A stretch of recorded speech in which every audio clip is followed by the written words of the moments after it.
Investment வந்து இந்த தொட்டி போகிறதுக்கு வந்து 1,00,000 ரூபாய் செலவாயிருக்கு ப்ரோ.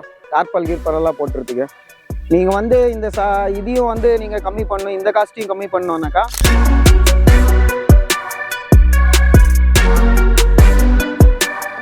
மோஸ்ட்லி இப்போ வந்துட்டு இந்த நாட்டு இன மீன்களெல்லாம் வந்து ரொம்ப அழிஞ்சிட்டே வருது. ஸோ அதுக்காக வந்துட்டு இந்த இறால், அவுரி இந்த மாதிரி மீனெல்லாம் வந்துட்டு நிறைய அழிஞ்சிட்டே வருது. ஸோ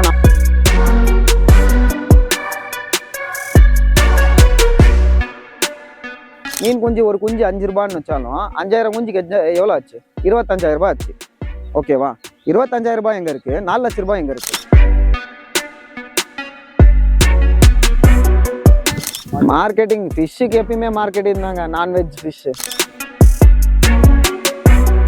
மீன் வளர்ந்தா காசு ப்ரோ. உனக்கு எங்கேயும் போகாது ப்ரோ, உன் காசு இங்கே தொட்டியில தான் இருக்கு.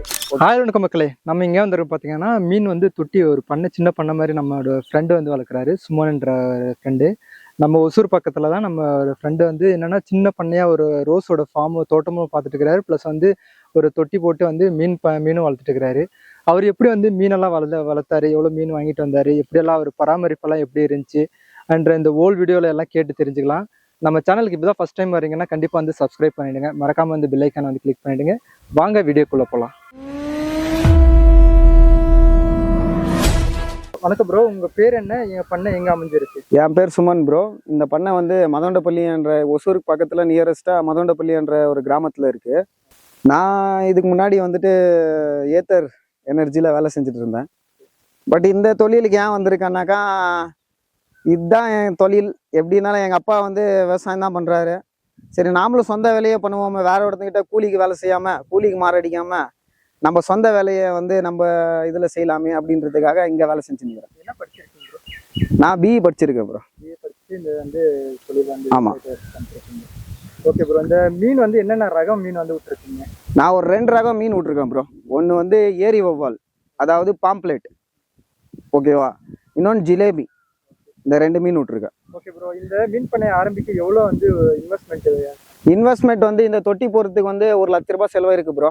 டார்பால் கீர்பாலெல்லாம் போட்டுறதுக்கு நீங்கள் வந்து இந்த இதையும் வந்து நீங்கள் கம்மி பண்ணணும், இந்த காஸ்ட்டையும் கம்மி பண்ணோன்னாக்கா ஒரு சப்சிடி ஏதாச்சும் போட்டிங்கனாக்கா ஒரு 65,000 ரூபாய் கிளைம் ஆகும் கவர்மெண்ட் சைட்லேருந்து. அது உங்களுக்கு ஒரு இந்த மீன் வளர்க்குறதுக்கு, இந்த மேலே மெஸ் போடுறதுக்கு, கம்பி கட்டுறதுக்கு அது கொஞ்சம் ஹெல்ப் ஆகும். நீங்கள் அதை அப்ளை பண்ணிக்கினீங்கனாக்கா வேறு மற்றபடி எந்த செலவு இல்லை. ஃபீடு ஒரு மூட்டை 3,000 ரூபாய் ஃபீடு. ஃபஸ்ட்டு ஸ்டார்டிங் வந்துட்டு 2 mm ஃபீடு, அதுக்கப்புறம் 3 mm, அதுக்கப்புறம் வெயிட்டுக்கு ஏற்ற மாதிரி 4 mm, அதுலேயே 5 mm, இப்படி வெயிட்டுக்கு ஏற்ற மாதிரி மூட்டை வாங்கிக்க வேண்டியதான். இதுலேயே நிறைய பிராண்ட் இருக்குது, பாலிமர், இந்த மாதிரி நம்ம எந்த பிராண்ட் வேணுமோ அந்த பிராண்டு கம்மி காசோ அதை வாங்கிக்க வேண்டியதான். இப்போ பார்த்தீங்கன்னா இந்த மீன் வளர்க்க ஏதாவது ட்ரைனிங் ஏதாவது தேவைப்படுதா? ட்ரைனிங் எல்லாம் ஒன்றும் இல்லை. தொட்டியை வந்து க்ளீனாக இருக்கணும், அதாவது ரீசர்க்குலேஷன்ன்றது இருக்கணும் தண்ணி, ஓகேவா? தண்ணி கொஞ்சம் க்ளீனாக இருக்கணும். இதுக்கு வந்து நம்ம வந்து சில பேர் வளர்த்துருப்பாங்க மீன், இந்த கோழி இது அந்த வேஸ்ட் இந்த வேஸ்ட்டு அதெல்லாம் எடுத்துகிட்டு வந்து போட்டு, ஆனால் அதெல்லாம் வந்து போட்டால் தொட்டி நாறிடும். அதுக்கப்புறம் உங்களுக்கே தெரியும் என்ன ஆகும்ன்ட்டு. இது இப்போ வந்து மீன் இந்த வளர்ப்பு வந்து லாபமாக நீங்கள் வந்து இது பண்ணியிருக்கீங்க. இது மேபி லாபம்னு பார்த்தீங்கன்னாக்கா, இப்போ வந்து இதில் வந்து எனக்கு 3 விதமான லாபம் இருக்குது, ஓகேவா? ஒன்று என்னன்னாக்கா, எனக்கு செடிக்கு தேவையான வந்து இந்த மீன்லேருந்து வரும் கழிவு தான் வந்து செடிக்கு நான் யூஸ் பண்ணுறேன். இது வந்து இதால் செடிக்கு என்ன யூஸ் ஆகுதுரா அப்படின்னு நீங்கள் கேட்டிங்கனாக்கா, செடி வந்து ஷைனிங்காக, பூ ஷைனிங்காக இருக்கிறதுக்கு, உங்களுக்கு ஷைனிங்காக இருக்கிறதுக்கு காரணமே அதுதான், ஓகேவா?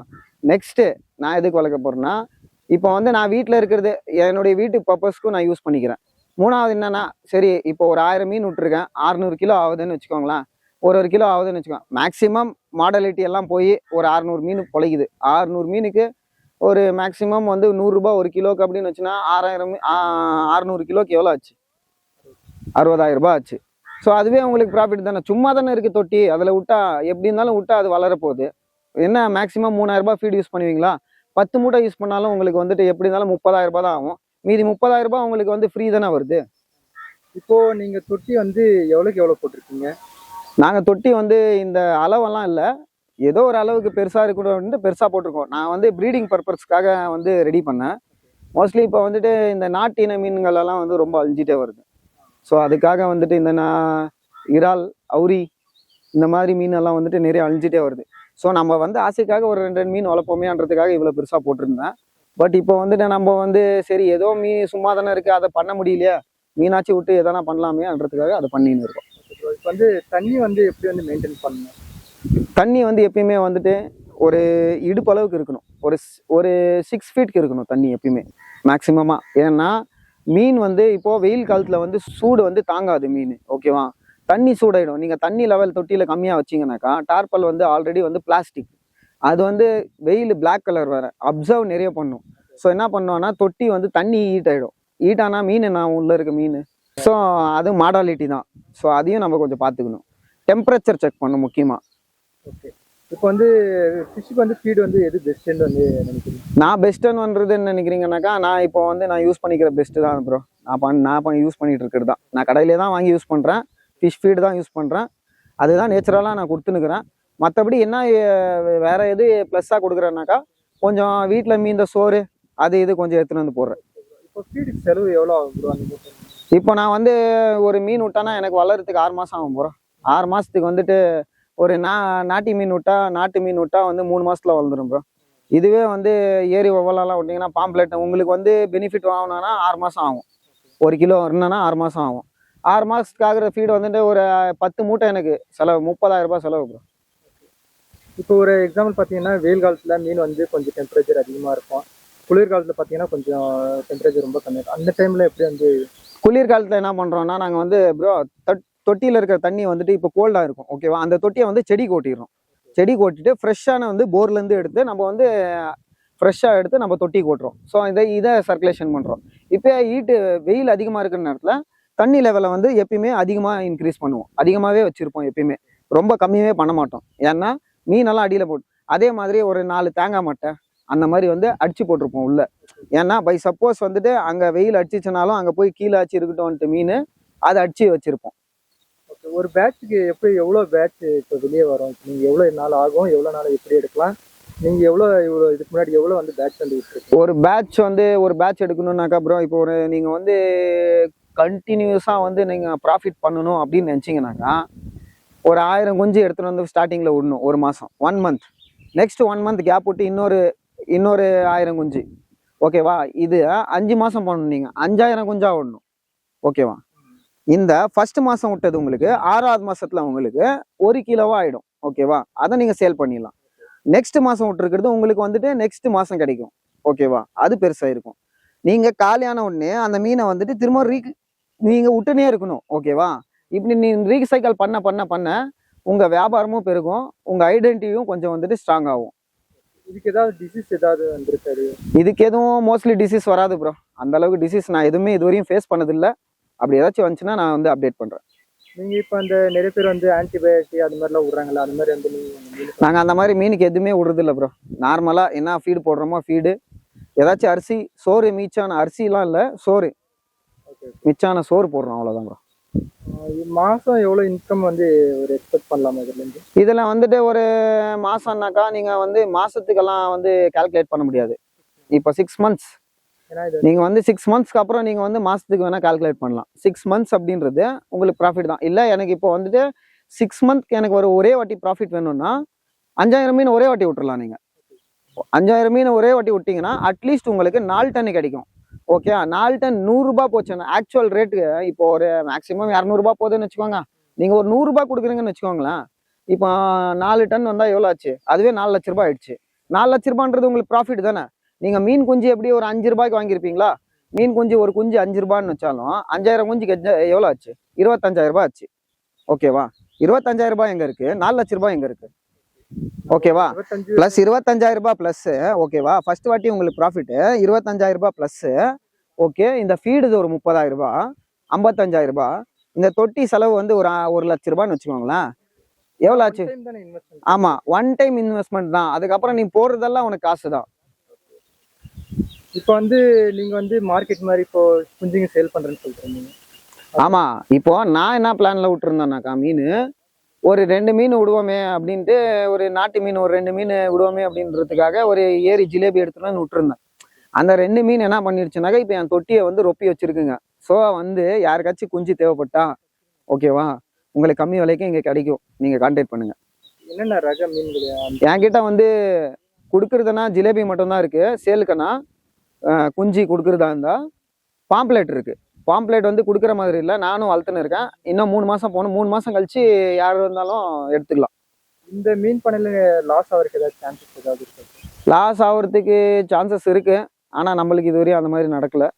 லாஸ் ஆகுறதுனாக்கா மீன் மார்க்கெட் ஏதாச்சும் கம்மியாயிடுச்சுனாக்கா லாஸ் தான், அவ்வளோதான். வேற எதுவும் ட்ராப் இல்லை. இந்த மார்க்கெட்டிங் எல்லாம் இப்போ நல்லாவே பண்ணலாமா? மார்க்கெட்டிங் ஃபிஷ்ஷுக்கு எப்பயுமே மார்க்கெட்டிங் தாங்க, நான்வெஜ் ஃபிஷ்ஷு. இப்போ நிறைய பேர் வந்து ஸ்டார்ட் பண்றாங்க பிகினியர் ஸ்டார்டிங் ஸ்டேஜ்ல. மீன் பண்ண எதுக்காக விட்டு போறாங்கன்னா அது என்ன இதுதான் வந்து தெரியாம விட்டு போறாங்கன்னா அது என்ன மீனா? அவங்க என்ன விட்டு பொறுமை இல்லை ப்ரோ, பொறுமை தான் ப்ரோ. மீன் வளர்க்கணுன்னா பொறுமை தான் வேணும், அவ்வளோதான். பொறுமையாக தான் வளரும். மீன் வளர்ந்தா காசு ப்ரோ, உனக்கு எங்கேயும் போகாது ப்ரோ. உன் காசு இங்கே தொட்டியில தான் இருக்கு, ஓகேவா? நீ போட்டிருக்க காசு உன்னோட காசு மீனா வந்து தொட்டியில இருக்கு. அது எப்போ வந்தாலும் நீ எடுத்துக்கலாம், அவ்வளோதான். ஓகே ப்ரோ, இப்போ சொன்னீங்களே, இப்போ நீங்க செடிக்கு வந்து நாங்க விடுறோங்க செடி. ஆமா. செடி எந்த அளவுக்கு வந்து ஷைனிங் வருது, எப்படி வந்து க்ரோத் இருக்கு அது? செடி வந்து கொஞ்சம் வந்து என்ன சொல்றதுனாக்கா, அப்புறம் இந்த குளிர் காலத்துல வந்துட்டு என்ன ஆகும்னாக்கா செடி எல்லாம் கோல்டா இருக்கும், ஓகேவா? பனி காலத்துல வந்துட்டு இந்த எங்க ரோஸ் செடி தான் வச்சிருக்கோம் நாங்க. இந்த டவுனி என்ற சில பல நோய்கள் எல்லாம் வந்துடும். அதாவது இலெல்லாம் கீழே விழுந்துடும், வெறும் குச்சி மட்டும் தான் இருக்கும், பூவே வராது. ஓகே, அப்போ எங்களுக்கு வந்து ஒரு மாசம் ஃபுல்லா கஷ்டமா தான் இருக்கும். ஒண்ணுமே வந்து எங்களுக்கு அதுல இருந்து காசு இருக்காது. ஸோ அந்த டைம்ல வந்து நான் எவ்வளோதான் வந்து இன்வெஸ்ட்மெண்ட் பண்ணி இதுக்கு பண்ணாலும், ஓகேவா, என்ன நான் வந்து இன்ஆர்கானிக் அடிச்சாலும் வேஸ்ட்டு தான். மெடிசன் அடிச்சாலும் வேஸ்ட்டு தான், ஓகேவா? அவ்வளோ செலவு பண்ணுறதுக்கு என்கிட்ட காசு இல்லை. என்கிட்ட பூ வந்தால் தான் காசு, ஓகேவா? அதனால அது நாங்கள் என்ன பண்ணுறோம்னாக்கா, இந்த மீன் வளர்க்குறதுனால இந்த மீன் அமிலம் போடுறோம் இதுலேருந்து, ஓகேவா? எங்களுக்கு தேவையான மீன் அமிலம் நாங்கள் போட்டு ஷைனிங்காக கொஞ்சம் மேலே அடிக்கிறோம், கீழேயும் அதே தண்ணி விடுறோம். அதனால செடி கொஞ்சம் பார்க்குறதுக்கு நல்லா இருக்குது. நீங்களே ஒரு வீடியோவாக எடுத்து போடுங்க, செடி எப்படி இருக்குது என்ன ஏது அப்படின்ட்டு. இப்போ வந்து நீங்கள் சொன்னீங்களா, இப்போ ஒரு பிகினராக ஒரு இப்போ இப்போ இளைய சமுதாயம் பார்த்தீங்கன்னா நிறைய வந்து பண்ண ஆரம்பிச்சிட்டாங்க. மாடு பண்ண, ஆடு பண்ண, மீன் பண்ண. இப்போ யங்ஸ்டர் உள்ளே வர்றாங்க நிறைய பேர். அவங்களுக்கு என்ன சொல்கிறீங்க உங்கள் மீன் வளர்க்கணும்? மீன் வளர்க்கணும்னா என்ன சொல்கிறேன்னாக்கா, வளர்க்கட்டும் அவங்க, ஓகேவா? பொறுமையாக ஒரு வேலை கான்ஸ்டண்ட்டாக ஒரே வேலையில் இருக்காதீங்க. மீன் வளர்க்குறது மட்டும் தான் வேலை இல்லை, ஓகேவா? எல்லா வேலையும் இருக்குது. மீன் வளர்க்குறது வந்து ஒரு பெரிய விஷயம் இல்லை. காலையில் வந்து சாப்பாடு போடலாம், ஈவினிங் சாப்பாடு போடலாம். 2 டைம் சாப்பாடு போட்டால் போதும், ஃபீடு போட்டால் போதும், ஓகேவா? இப்போ 1000 கிலோ மீன் வச்சிருக்கீங்களா, 1 கிலோ ஃபீடு போட்டால் போதும், ஓகே? அதுக்கு சைஸ்க்கு ஏற்ற மாதிரி 1 mm 3 mm சைஸ்க்கு ஏற்ற மாதிரி, ஓகேவா? இதில் வந்து வேலை அதுவே வந்து தொழிலாக இல்லை. இதை வந்து ஒரு சைடு தொழிலாக வச்சு அவங்க வேற வந்து அவங்க படிச்சிருக்கிறத வச்சு போக வேண்டியதான். இப்போ நானே என்ன பண்ணிட்டு இருக்கேன், 2 வேலை தான், 2 in purpose. இப்போ என்னுடைய தோட்டமும் நான் இங்கே பார்த்துட்டு என் தொட்டியும் நான் பார்த்துன்னுக்கிறேன். அந்த எவ்வளோ சைஸில் இருக்குது என்ன ஏதுன்றதை வந்து நீங்கள் வந்து நேரில் பார்த்து தெரிஞ்சுக்கோங்க. இப்போ என்ன ஃபீட் யூஸ் பண்ணுறேன்னாக்கா, நான் ஒரு 4 mm யூஸ் பண்ணின்னுக்கிறேன். ஒரு 2 mm ஃபீட் யூஸ் பண்ணியிருந்தேன். இப்போது சின்னதாக இருக்கிறதுக்கு கொஞ்சம் பெருசாக இருக்குங்க. சரி, அப்படியே வாங்க நான் வந்து மீன் எப்படி இருக்குது என்ன ஏதுன்றதை பார்ப்போம். பாருங்க மக்களே, இதுதான் என்னுடைய தொட்டி. இப்போ வாங்க நம்ம மீன் எப்படி இருக்குன்னு பார்ப்போம். நீங்கள் எங்கே மீன் குஞ்சு வாங்க போனாலும் 5 ரூபா 10 ரூபா சைஸ் வரையாக வந்து 5 ரூபா 10 ரூபான்னு விற்கிறாங்க, ஓகே தான். அவங்க வந்து எப்படி ப்ரீடிங் பண்ணுறாங்க, நீங்கள் வந்து அந்த ப்ரீடிங் பர்பஸை வந்து எப்படி பண்ணுறாங்க அப்படின்றத யூடியூப் சேனல் தான் இருக்குது, ஃபோன் இருக்குது. உங்கள் இளைய சமுதாயம் என்ன சொல்கிறீங்க? இப்போ எனக்கு இளைய சமுதாயம்னு சொல்ல நாங்கள் யூஸ் பண்ணும்போது படிக்கும்போதெல்லாம் ஃபோன் இன்லாம் இல்லை. நீங்கள் இப்போ யூஸ் பண்ணுறீங்க ஃபோனில். இப்போ ஃபோனில் பார்த்தே தெரிஞ்சிடலாமே எல்லாமே, என்ன பண்ணலாம் என்ன ஏது ப்ரீடிங் பண்ணுறது. நாட்டு மீன் எடுத்துகிட்டு வந்து விடுங்க, உங்கள் தொட்டியில் ஒரு 10 மீன் எடுத்துகிட்டு வந்து விடுங்க, ப்ரீடிங் பண்ணுங்கள். நீங்களும் ஒரு ப்ரீடர் ஆகுங்க, நீங்களும் மீன் வளர்ப்பு கொடுங்க, மீன் குஞ்சு வீங்க. நீங்கள் மீன் குஞ்சு விற்றாலும் காசு தான், அது பெருசாக்கி விற்றாலும் காசு தான். ஓகே ப்ரோ, இவ்வளோ நேரம் வந்து நீங்கள் வந்து மீன் பண்ண எப்படி வளர்க்குறது, எப்படி வந்து ஒரு 0 இன்வெஸ்ட்மெண்ட்டில் எப்படி வந்து நீங்கள் எப்படி வந்து ஸ்டார்ட் பண்ணுறது வந்து சொல்லி கொடுத்தீங்க. ஏன்னா எல்லாரும் வந்து இப்போ இளைய சமுதாயம் எல்லாமே பண்ணிட்டு இருக்கானுங்க. அந்த மாதிரி வந்து நீங்கள் எல்லாம் ஃபுல்லாக ஓவராலாக நல்ல விளக்கமாக சொன்னதுக்கு ரொம்ப நன்றி.